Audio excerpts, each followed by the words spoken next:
지난 시간에 이어서 새 속에 물들지 않는 믿음이란 제목으로 말씀을 전합니다. 믿음을 갖는 것도 복이지만 그 믿음을 끝까지 지키는 것 참 중요합니다. 신학 시대의 겉면을 보면은 대부분 믿음을 지켜라. 믿음의 선한 싸움에서 이겨라. 이런 겉면이 많이 나옵니다. 특별히 성경의 마지막인 요한계시록을 보시면 일곱 교회는 지상의 모든 교회를 대표한다고 했잖아요. 공통적으로 권면하는 말씀이 이기는 자입니다. 이겨라.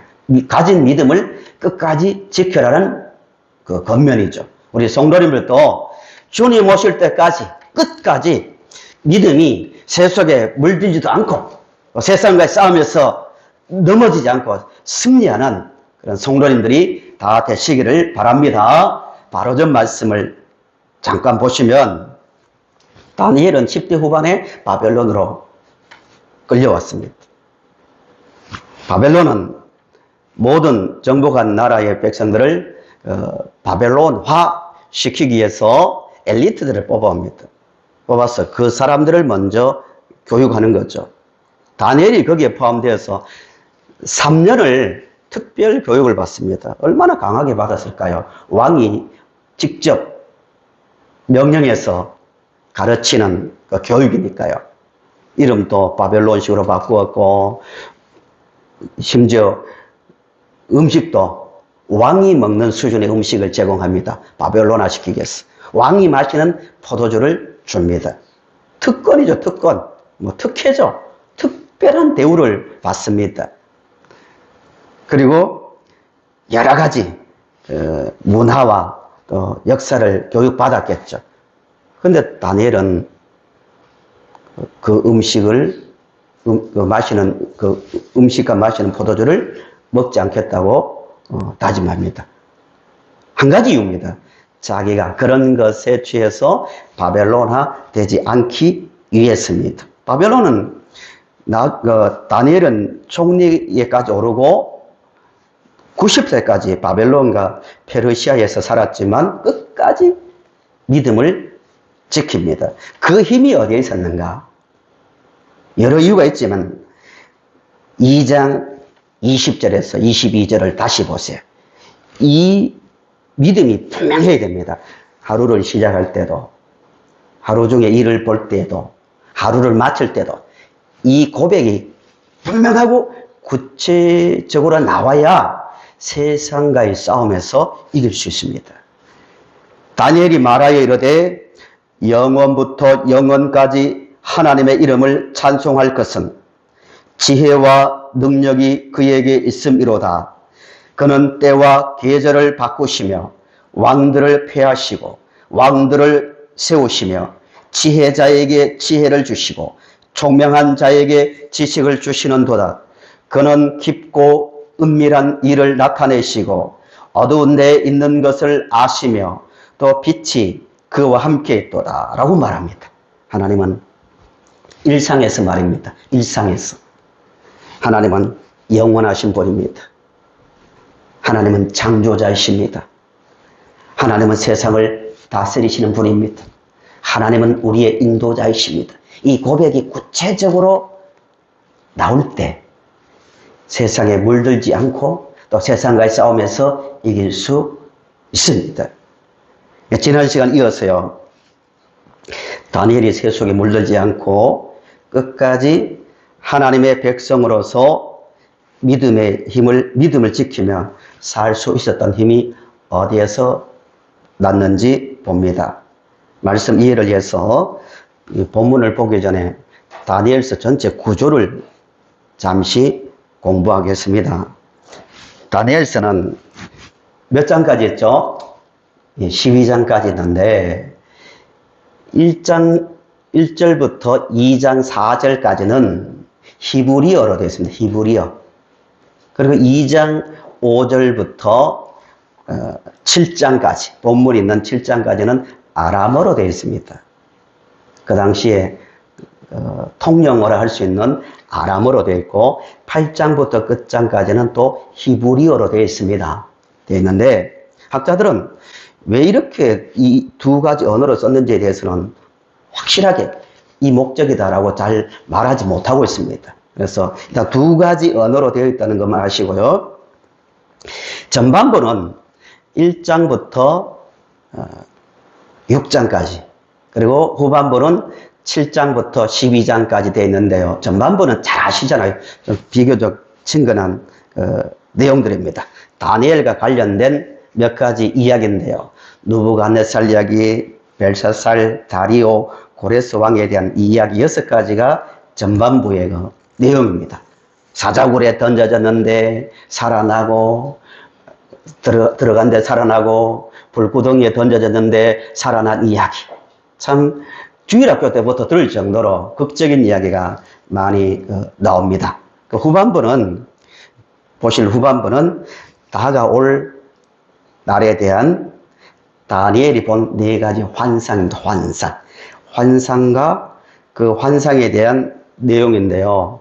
7장부터는 요한계시록과 내용이 상당히 비슷합니다. 그 중에서 중심장이 7장입니다. 7장. 다니엘서의 중심이 7장인데요. 이 7장을 한 절 한 절을 보면서 우리가 이 세상에서 살고 있지만 새 속에 물들지 않고 지난주에 말씀드린 대로 새 속화가 무서운 게요. 잘 느끼지 못한다는 거예요. 몸이 썩으면 감각이 없는 것처럼 조금씩 세상에 물들면 아무 그 위기의식이나 문제의식을 느끼지 못하는 데 문제가 있습니다. 그럼 우리가 이 땅을 평생을 살아야 되는데 물들지도 않고 또 어려운 세상과의 싸움에서 패배하지 않으려면 어떻게 해야 되는가? 이 환상을 통해서 그 힘을 얻으려고 합니다. 먼저 1절을 보세요. 1절.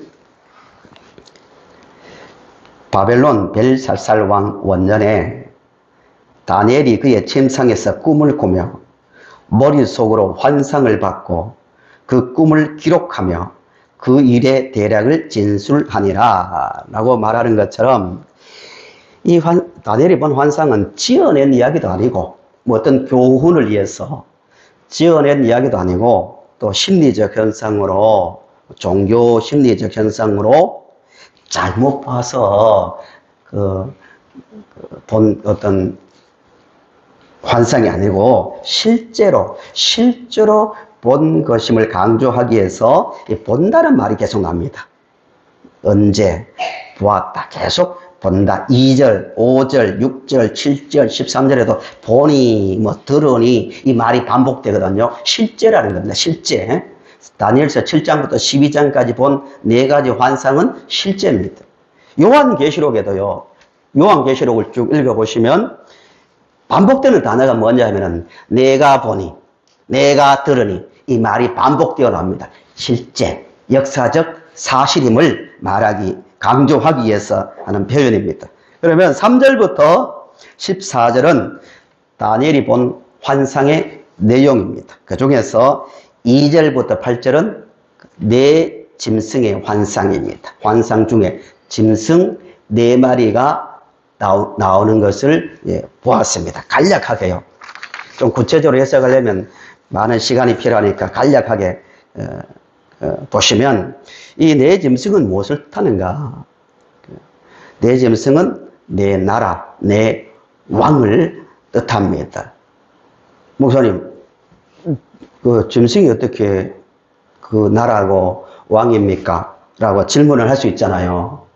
그 자체 해석이 나옵니다. 15절부터 17절을 보시기 바랍니다. 15절부터 17절을 보시면 다니엘이 환상을 본 다음에 15절 나 다니엘이 중심에 근심하여 내 머릿속에 환상이 나를 번민하게 한지라 내가 그 곁에 모셔 선 자들 중 하나에게 나아가서 이 모든 일의 진상을 물으매 그가 내게 말하되 그 일의 해석을 알려주며 이르되 그 네 짐승은 뭐라고 말합니까? 세상에 일어날 내 왕이라, 내 왕국이라고 자체 해석을 하고 있습니다. 말하고 있습니다. 그러면 간략하게 바다에서 다시 앞부분으로 가보세요. 3절 큰 넷 짐승 넷이 바다에서 나왔는데 그 모양은 각각 다르더라 합니다. 어디에서 나왔다고요? 바다에서. 바다는 히브리인들의 개념으로는 굉장히 부정적인 장소입니다. 악의 장소입니다. 바다에서 네 짐승이 나왔는데 4절 첫 번째 짐승은 바벨론을 상징하는데요. 4절 보시면 첫째는 사자와 같은데 독수리에 날개가 있더니 내가 보는 중에 그 날개가 뽑혔고 또 땅에서 들려서 사람처럼 두 발로 서게 함을 받았으며 또 사람의 마음을 받았더라. 사자는 바벨론을 뜻하고요. 5절 보세요. 두 번째 짐승이 나옵니다. 또 보니 다른 짐승 곧 둘째는 곰과 같은데 그것이 몸 한쪽을 들었고 그 입의 입 사이에는 새 갈빗대가 물렸는데 그것에게 말하는 자들이 있어 이르기를 일어나서 많은 고기를 먹으라 하였더라. 두 번째 짐승은 곰과 같은데 몸 한쪽을 들었고 이 사이에 많은 것이 물고 있습니다. 이 나라는 베데와 바사를 상징하는데요. 한 발을 들었다는 것은 메데와 바사 연합국 중에서 나중에 누가 나라를 통합합니까? 한쪽 발. 예. 이 나라가 이제 페르시아가 되는 거죠.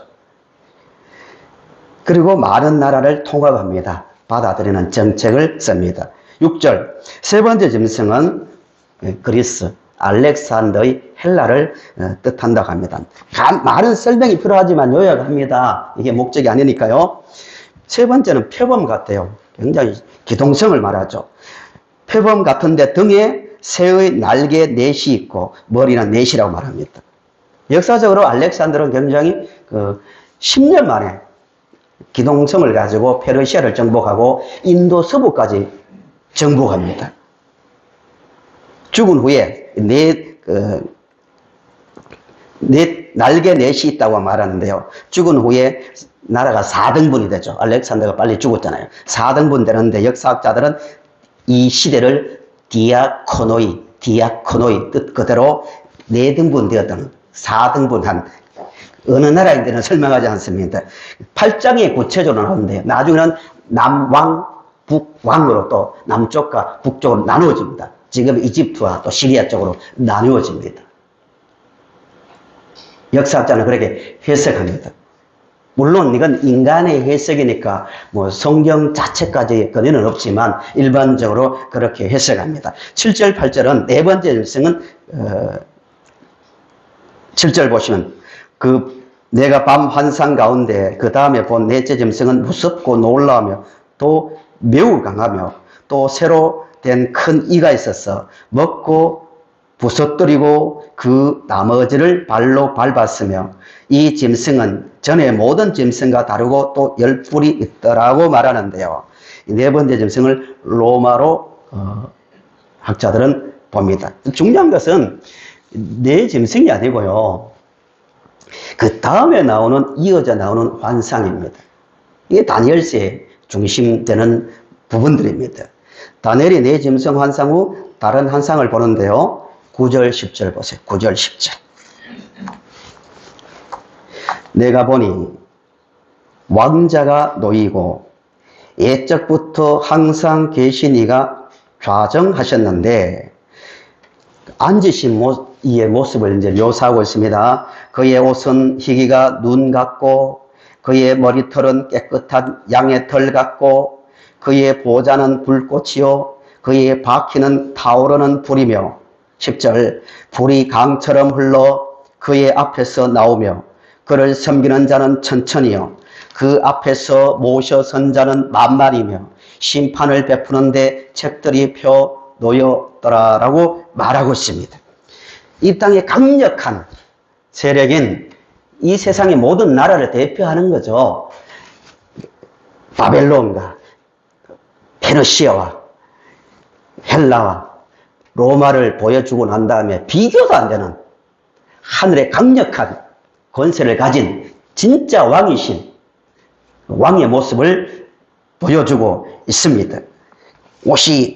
옷은 희기가 눈 같고 머리털은 깨끗한 양털 같고 보좌는 불꽃이고 그의 바퀴는 타오르는 불이며 불이 강처럼 흘러 그 앞에서 나오며 그를 섬기는 자는 천천히요 그 앞에 모셔선 자는 만만이라고 말합니다. 누굴까요? 이 하나님 자신입니다. 계시록에도 그의 같은 묘사가 나오고 있습니다. 그런데 왜 이 장면을 보여주실까요? 무엇 때문일까요? 이 세상의 진정한 왕은 누구시라는 겁니까? 하나님이십니다. 이런 거룩한 모습, 어마어마한 모습 앞에서 내 짐승은 아무것도 아니라는 것을 말하고 있습니다. 왜 환상을 보여줄까요? 환상이 뭘까요? 환상. 성경에 나오는 환상의 목적이 뭘까요? 우리 육체의 눈, 육신의 눈으로 볼 수 있는 것은 그냥 현상이죠. 우리 편에서는 현상이라 말합니다. 우리 눈에 보이는 것은 어떤 현상이 일어났다. 그러나 우리 육체의 눈으로 볼 수 있는 것은 실상은 아닙니다. 시력이 좋은 분은 2.0까지 몽고인들은 얼마까지 갑니까? 3.0, 4.0까지 간다고 하지만요. 육체의 눈으로 볼 수 있는 것은 몇 미터가 안 됩니다. 길어봤자 몇 킬로미터. 이건 현상 볼 수 있는 것은 인간의 눈으로 볼 수 없는 것을 하나님께서 특별한 은혜 가운데서 보여주신 것을 환상인데 환상의 목적은 실제를 보라는 거예요. 실제를. 우리 육체의 눈에는 이 세상에 영적인 바벨론이 보이고 페르시아가 나타나고 헬라가 나타나고 로마가 나타나고 다른 강력한 세력이 나타나지만 진짜 세상을 다스리시는 분은 위에 계신 우리 하나님이십니다. 믿으시죠? 하나님은 지금 이 순간에도 거룩한 모습으로 그 옷이 설명이 안 되니까요. 흰색이라 말할 수 없으니까 흰옷 같고 그리고 그 권세가 불이 나오는 강력한 권세를 가지신 하나님이십니다. 하나님께서 지금 이 세상을 다스리고 계십니다. 비슷한 장면을 요한계시록 4장에 나오는데요. 요한계시록을 보시면 1장부터 3장까지는 지상교회의 모습을 잘 묘사해 준다고 했지 않습니까? 7교회의 모습을 이 교회는 장점이 이것이고 책망받을 모습은 이것이고 쭉 설명한 다음에 7교회 이기는 교회, 이기는 자들에게 약속을 하시는 내용으로 되어 있습니다. 근데 4장에는 갑자기 위로 올라갑니다. 위로 올라가서 하늘의 모습을 보여주는데 천국의 모습 중에서 가장 먼저 본 장면이 어떤 장면입니까? 보좌에 앉으신 하나님과 그 주변의 모습을 보여주는 거예요. 같은 목적이죠. 하나님께서 보좌에서 이 세상을 다스리고 계신다는 것을 말하고 있습니다. 예, 실상입니다. 실상.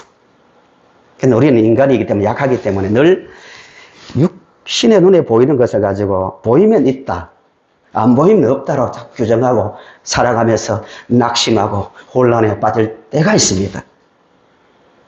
그러나 광대한 우주에서 우리 육체의 눈으로 볼 수 있는 것은 몇 조 분의 1도 안 되겠죠. 못 보기 때문에 하나님께서 이 땅을 살아가는 성도들에게 힘을 주기 위해서 실상의 한 부분을 보여주신 것이 이 환상입니다. 11절 12절을 다시 한번 보세요. 이 땅에 있는 짐승들이 어떻게 되는가? 11절 12절을 보시면 그때 내가 작은 불이 말하는 큰 목소리로 말미암아 주목하여 보는 사이에 짐승이 죽임을 당하고 그의 시체가 상한 바 되어 타오르는 불에 던져졌으며 그 남은 짐승들은 그 권세를 빼앗겼으나 그 생명은 보존되어 정한 시기가 이르기를 기다리게 되었더라 라고 말하고 있습니다. 심판을 하나님께서 정하신 때에 이 땅의 모든 나라들은 결국 심판을 받게 된다는 것을 분명히 말하고 있습니다. 이 비슷한 내용이 2장에서도 그대로 나오죠. 2장 31절부터 34절로 돌아가 보겠습니다. 2장 31절부터 35절 말씀입니다.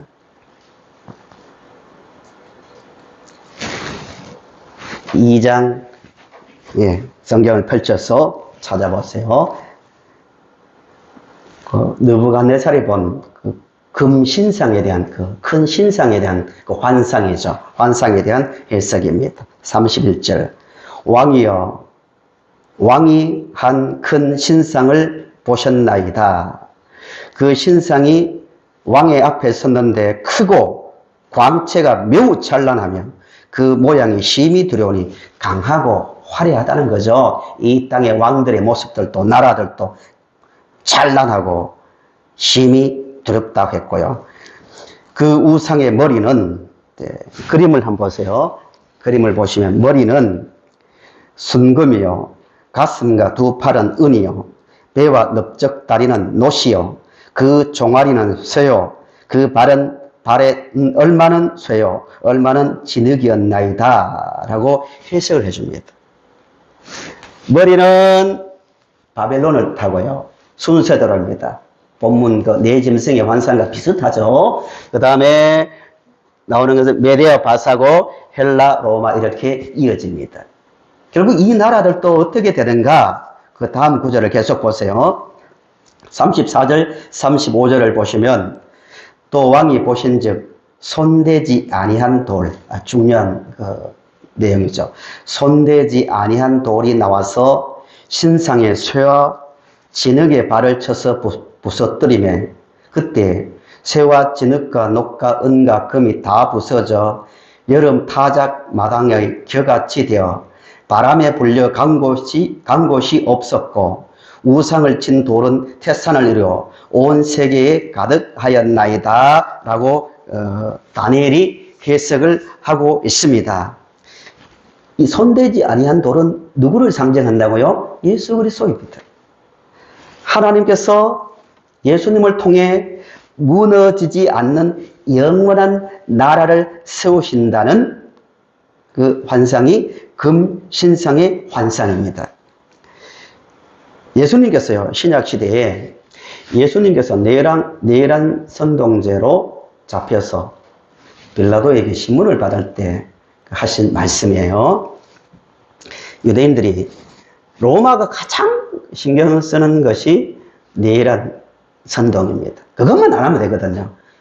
유대인들이 그것을 알고 예수님을 그 죄를 덮어 씌워서 빌라도에게 데려갔는데 빌라도가 그 질문을 합니다. 정말 그랬느냐? 이런 질문을 할 때 예수님께서 하신 말씀이죠. 요한복음 18장 36절을 보십시오. 예수께서 대답하시되 내 나라는 이 세상에 속한 것이 아니니라. 만일 내 나라가 이 세상에 속한 것이었더라면 내 종들이 싸워 나로 유대인들에게 넘겨지지 않게 하였으리라. 이제 내 나라는 여기에 속한 것이 아니니라고 분명히 말씀하고 있습니다. 유대인들은 이 땅의 나라를 기대했는데 예수님께서 이 땅에 오신 목적은 어떤 나라를 세우기 위해서 오셨다고요? 영원한 나라, 무너지지 않는 영원한 나라를 세우기 위해서 이 땅에 오셨다고 분명히 말씀하고 있습니다. 다시 본문으로 돌아가 보겠습니다. 본문 7장 13절 14절을 보시기 바랍니다. 내 짐승을 환상을 보여주고 내 짐승을 심판한 다음에 본 그 내용입니다. 13절을 보시면 내가 또 밤 환상 중에 보니 인자 같은 이가 하늘 구름을 타고 와서 옛적부터 항상 계신 이에게 나아가 그 앞으로 인도되매 그에게 건세와 영광과 나라를 주고 모든 백성과 나라들과 다른 언어를 말하는 모든 자들이 그를 섬기게 하였으니 그의 권세는 소멸되지 아니하는 영원한 권세요 그의 나라는 멸망하지 아니할 것이니라 라고 말하고 있습니다. 여기에서는 인자는 누굽니까? 예수님이십니다. 예수님께서 예수님에게 사람들이 누구냐고 할 때 자신을 인자라고 많이 말씀하셨습니다. 다니엘서와 연결되는 말씀이죠. 마가복음 14장 16절에서 62절을 보십시오.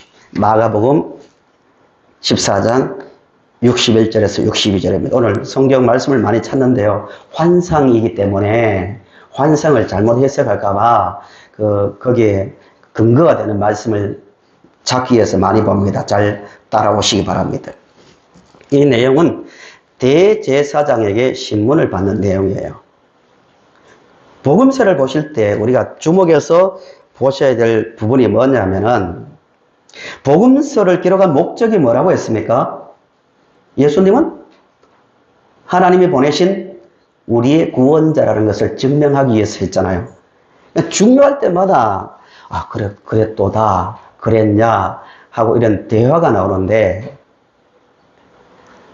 제자들의 대화보다도요,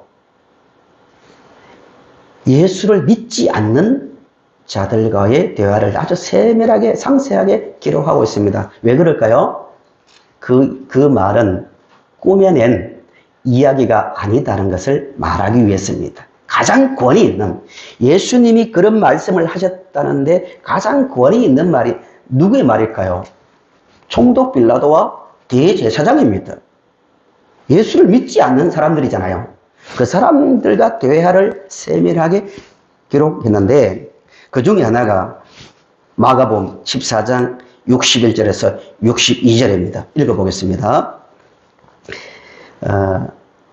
예수님 말씀입니다. 대제사장에게 침묵하고 아무 대답도 아니하시거늘 대제사장이 다시 물어 이르되 내가 찬송받을 너희 아들 그리스도냐라고 질문합니다. 그때 예수께서 이르시되 내가 그니라 인자가 권능자의 우편에 앉은 것과 하늘 구름을 타고 오는 것을 너희가 보리라 하시니라고 말씀하고 있습니다. 그러니까 내짐승의 환상은 이 세상의 모든 나라는 무너지고 결국 마지막 때 예수님을 통하여 하나님께서 영원한 나라를 세우시고 그를 믿는 자에게 그 나라에 모두 들어가게 하겠다는 그 환상입니다. 그러니까 다니엘서에서 가장 중요한 구절이 어디냐면은 사자굴에서 구원받은 이야기도 아니고 친구들이 불구덩이에 던져졌다가 살아난 이야기가 아니고요. 다니엘서 전체에서 핵심되는 구절은 7장 18절입니다. 7장 18절을 주목해서 보시기 바랍니다. 7장 18절을 우리 같이 읽어보실까요? 18절 시작. 지극히 높으신 이의 성도들이 나라를 얻으리니 누림이 영원하고 영원하리라. 세 번이나 반복합니다. 지극히 높으신 이의 성도들이 나라를 얻으리니 그 누림이 영원하리라 라고 말하고 있습니다. 이게 다니엘서의 핵심 구절입니다. 이 땅을 살아가는 우리의 인생관이 되어야 되고 우리의 세계관이 되어야 됩니다. 이 나라는 잠깐입니다. 무너집니다. 그러나 하나님께서 예수님을 통해서 세우실 그 나라는 영원한 나라입니다. 제가 어제 참 마음이 아픈 이야기를 전에 들었는데요. 집사님을 통해서 또 거쳐서 들은 이야기지만 어느 교회 목사님 아들이 고등학교도 1등으로 들어가고 졸업도 1등으로 들어가서 우리나라 최고 명문대학교에 졸업하고 신혼여행을 갔다가 사고를 당했다는 그 말을 듣고 저는 한 번도 본 사람이 아니지만 마음이 굉장히 좀 아팠습니다. 정말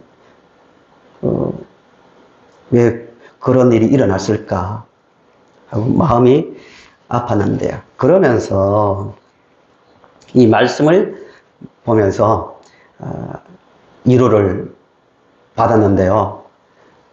물론 그런 일들이 안 일어나면 좋겠지만 우리는 세상을 살다 보면 생각지 못하는 많은 일들을 만납니다. 왜 그럴까요? 아담과 하와의 후손으로서 아직 완전한 나라, 땅과 모든 사람이 완전히 회복되지 않는 이 땅을 살고 있기 때문에 내일을 알 수 없는 많은 일들을 만납니다. 우리의 문제입니다. 그러나 우리가 낙심하지 않는 이유는 진짜 나라, 영원한 나라가 있기 때문입니다. 이게 우리의 인생관이 되어야 되고 우리의 세계관이 되어야 됩니다. 이 땅을 넘어선, 물론 아픈 이야기지만 넘어선 영원한 나라가 분명히 있습니다.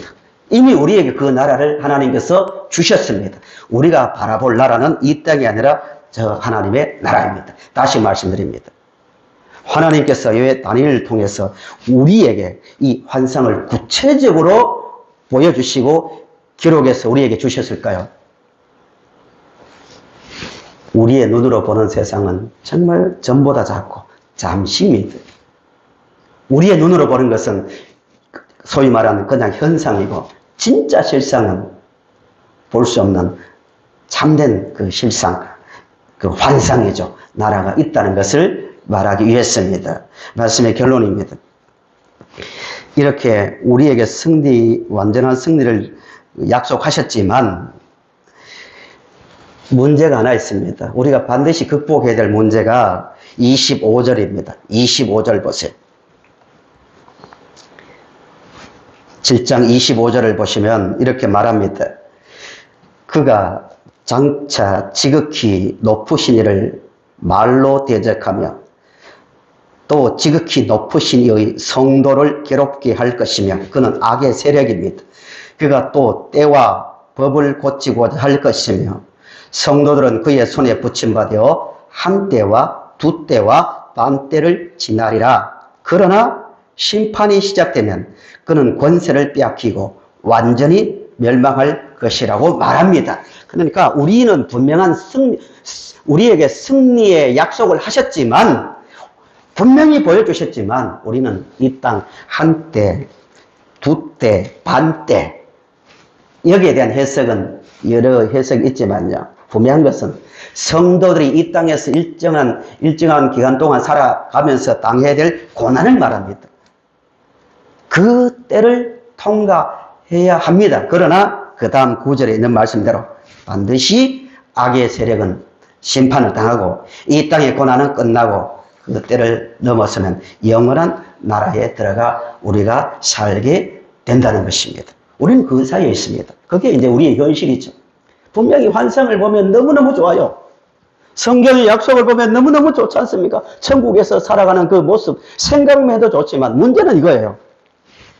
몸을 이 땅에 두고 살고 있기 때문에 한 때, 두 때, 반 때라는 이 땅을 살고 있기 때문에 현실에서 오는 두려움, 미래에 대한 불안함이 있잖아요. 불안함. 아무리 믿음으로 산다고 하지만 우리는 천사가 아니기 때문에 현실에서 당하는 괴로움도 있고 두려움도 있고 미래에 대한 전쟁에 대한 두려움도 있고요. 건강에 대한 문제도 있고요. 살아가야 될 문제가 있고요. 두렵지 않습니까? 염려가 됩니다.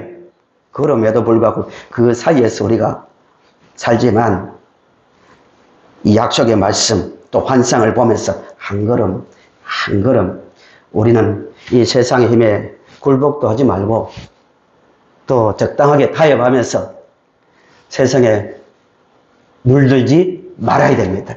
계시록에서 이렇게 말하고 있습니다. 이 부분만 보시고 말씀을 맺겠습니다. 계시록 18장에서 이렇게 말하고 있습니다. 18장 1절부터 3절을 보시면 이 일 후에 다른 천사가 하늘에서 내려오는 것을 보니 큰 권세를 가졌는데 그의 영광으로 땅이 환하여지더라. 힘찬 음성으로 외쳐 이르되 무너졌도다 무너졌도다 큰 성 뭐라고요? 바벨론이요. 이 땅 모든 세상을 대표합니다. 바벨론이요. 귀신의 처소와 각종 더러운 영이 모이는 곳과 각종 더럽고 가증한 새들이 모이는 곳이 되었도다. 그리고 난 다음에 10절로 넘어갑니다. 그의 고통을 무서워하여 멀리 서서 이르되 화 있도다 화 있도다. 큰 성 견고한 성 바벨론이여 한 시간에 내 심판이 이르렀다 하리로다. 14절 바벨론아 내 영혼이 탐하던 과일이 내게서 떠났으며 맛있는 것들과 빛난 것들이 다 없어졌으니 사람들이 결코 이것들을 다시 보지 못하리로다. 19절 티끌을 자기 머리에 뿌리고 울며 애통하여 외쳐 이르되 화 있도다 화 있도다. 이 큰 성이여 바다에서 배 버리는 모든 자들이 너의 보배로운 상품으로 치부하였더니 한 시간에 망하였도다라고 말하고 있습니다. 이 세상은 때가 되면 반드시 무너지게 되어 있습니다. 정신을 차려야 됩니다. 정신을 차리고 초점을 하늘 나라에 맞추고 하나님을 바라보며 하루하루 살아가는 삶이 우리의 삶이 되어야 됩니다. 18장 4절에서 계시록 18장 4절에서 이렇게 말합니다. 또 내가 들으니 하늘로부터 다른 음성이 나서 이르되 내 백성아, 큰 소리로 말합니다. 하늘에서 음성이 들렸다는 거예요. 지금 하늘에서 음성이 들린다는 생각을 가지고 한번 이 말씀을 들어보세요. 또 내가 들으니 하늘로부터 다른 음성이 나서 이르되 내 백성아, 거기서 나와 그의 죄에 참여하지 말고 그가 받을 재앙들을 받지 말라라고 말라는 큰 음성을 들었습니다. 이 음성을 생각하며 하늘의 소망을 가지고 살아가는 우리 모두가 될 수 있기를 바랍니다.